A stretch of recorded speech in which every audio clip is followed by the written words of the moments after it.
Episode 3 review. Revenge of the Sith. The year was 2005. The final film in the so far utterly disappointing prequel trilogy was released. With both episodes 1 and episode 2 being seen as failures, few fans had any hope for this installment.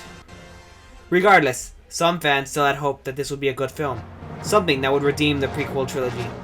This was the last chance for a good Star Wars film, and the last installment before the beloved original trilogy. Does this film manage to properly end the prequel trilogy, and create a story worthy of being associated with the original films, or does it result in nothing more than 3 disappointing films and an entire trilogy being wasted? Let's find out. Testing. Hello? Is this thing on? Is it working? Whatever. BALLIN can fix it later. Hey guys, what's up? So, if you can hear me, we're gonna review something special today. Yeah, I'm in charge. BALLIN quit. He said that Star Wars Episode 2 was way too bad, that it made him quit, so now his whole series, his channel belongs to me. Ain't that great? Yay! Okay, so what we're gonna end up doing is we're gonna review something totally special today. It's not gonna be Star Wars though, because let's face it, 1 and 2 sucked. You guys have had enough sucky Star Wars movies, so we're not gonna review that for a while. Today instead, we'll be reviewing completely bland and overrated anime that deserves all the hate it gets. Sword Art Online.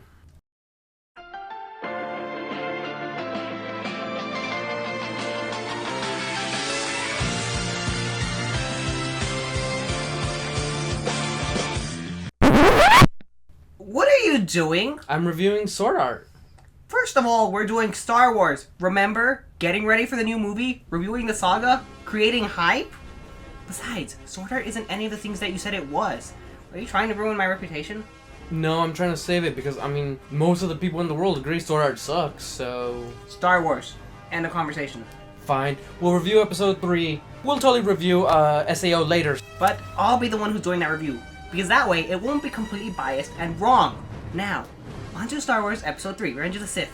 But the title says Sword Art Review. Let's get started with Obi-Wan, as usual. In this film, Obi-Wan is a Jedi Master and is on the Jedi Council. He's finally reached his peak as a Jedi. Gone is the naive and rash Padawan. Gone is the overcautious and overanalytical Jedi Knight. Finally, we have a true Obi-Wan. A wise, gentle, and often witty Jedi Master who knows when to rely on the Force and when to take matters into his own hands. This is a big change from his usual demeanor and attitude back in Episode 2. There, he tried to be careful and cautious, and that got him into so many problems. In addition to this characterization, Obi-Wan has much more banter, and his relationship with Anakin grew, to the point where it's much more natural. Speaking of Anakin, he's grown and changed so much from Episode 2. He's still very arrogant, whiny, and unenjoyable, but his actions are definitely better explained to a certain extent. And it's rather easy to see why he is the way he is, and why he does what he does. Throughout the film, Anakin has several existential crises? Whatever, the point is he has issues, you guys get it. He struggles between his responsibility as a Jedi, his friendship with Chancellor Palpatine, his loyalty to the Republic, and his love for Padme. And each of those things contradict each other and challenge each other. He can't love Padme because he's a Jedi, and he can't be friends with politicians. The best scenes are, honestly, the quiet scenes when Anakin is simply thinking and reflecting to himself, thinking about what he's done and what he's going to do. That definitely tells you a lot about the writing in this movie. All of his relationships are much better and they feel much more natural, especially the relationship between Obi-Wan and Anakin. They really do feel like a surrogate father-son, maybe brother type of relationship. Their relationship has grown and it has evolved, and that is most evident in this film. Anakin is very snarky and sarcastic, but that doesn't mean he doesn't know when to take a joke. He's always going back and forth with Obi-Wan. Overall, Anakin has definitely changed and evolved as a character, though his fall to the dark side kind of just happens, isn't really elaborated or explained upon, and it definitely does leave a lot to be desired. Now for Padme. Padme. Padme was such a very weak character in the first 2 films, and I'm so disappointed to say that she is once again the weakest part of this film and the weakest character. Padme once again spends all of her time focused on Anakin, and honestly, she isn't her own character. She's just an extension of Anakin's character, and a reason for Anakin to have more problems. there are also so many issues with Padme's worries about Anakin and their relationship. For example, Padme wants to go back to a simpler time in her relationship with Anakin. But you think about it, and there was never a simpler time. The relationship was always illegal.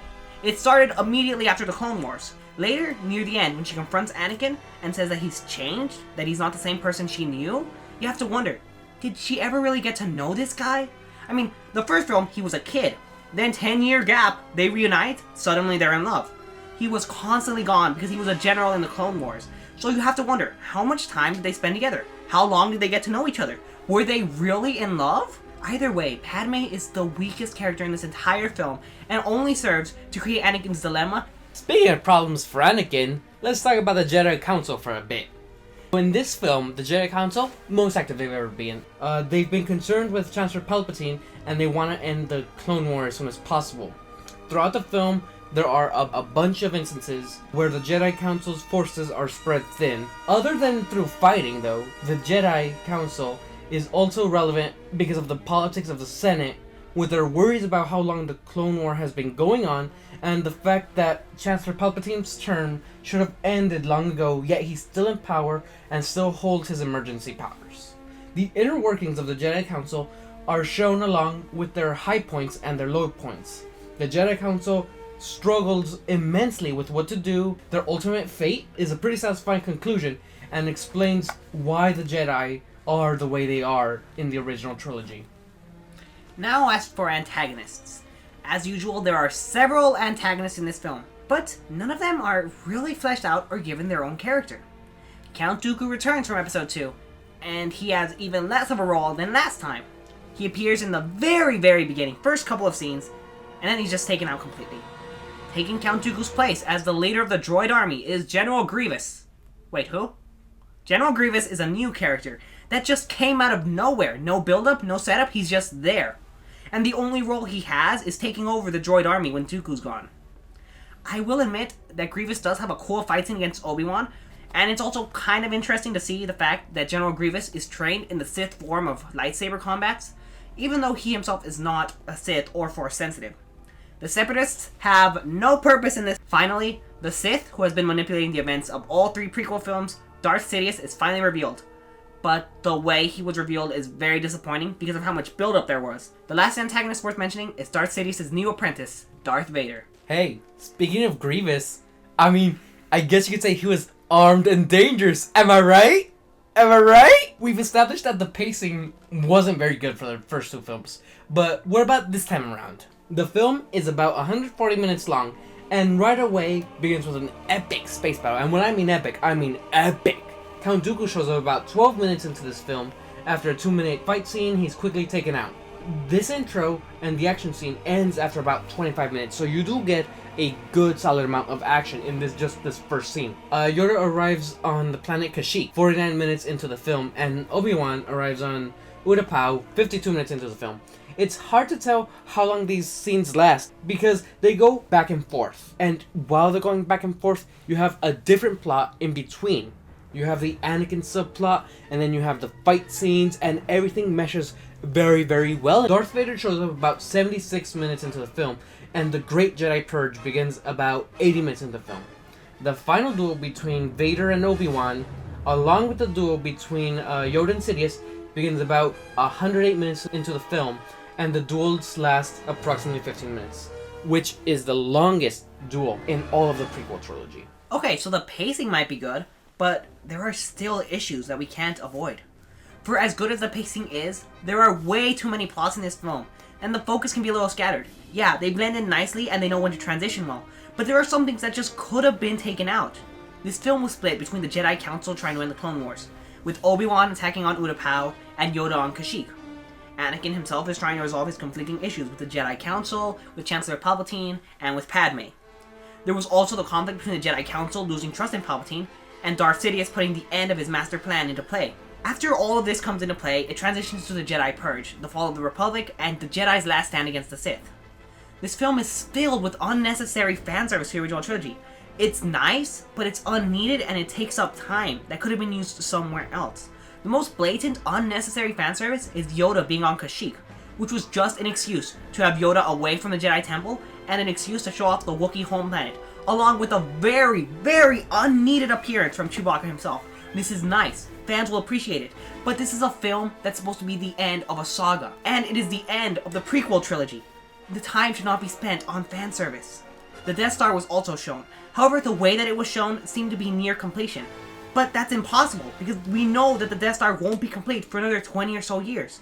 And that just leads you to wonder, how long does it take to make a Death Star? How long have they been working on it? Why does it take so long to build it? And going off of that, here's one of the big problems about the film, is that there's plenty of inconsistencies here. First of all, according to what the Jedi Council said regarding Anakin's turn to the dark side, Obi-Wan should be a Sith.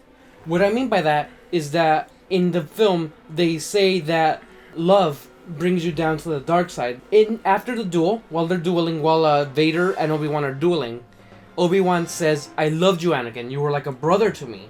If love is forbidden, and there was no definition of what kind of love is forbidden, then shouldn't Obi-Wan be a Sith as well? Or at least be tempted to turn into a Sith to save Anakin, or something along those lines? Furthermore, later down the road of that same duel, Obi-Wan says, "Only the Sith deal in absolutes." Which, in of itself, is an absolute. Only Sith deal in absolutes. Is he a Sith? Are the Jedi Siths by having that as, one of their teachings? So, where does this put Obi-Wan? Obviously, he's not a Sith. He doesn't become a Sith. But really, logically speaking, if we apply the same rules of what happened to Anakin to what happened to Obi-Wan, Obi-Wan should have had that potential to go down the dark side. Especially after Episode 1, he feels saddened for the death of Qui-Gon. He feels sad that his mentor, his friend, his potential father figure died, passed away, and was killed. And so that's the problem, is that, a Jedi is not supposed to have any kind of attachments.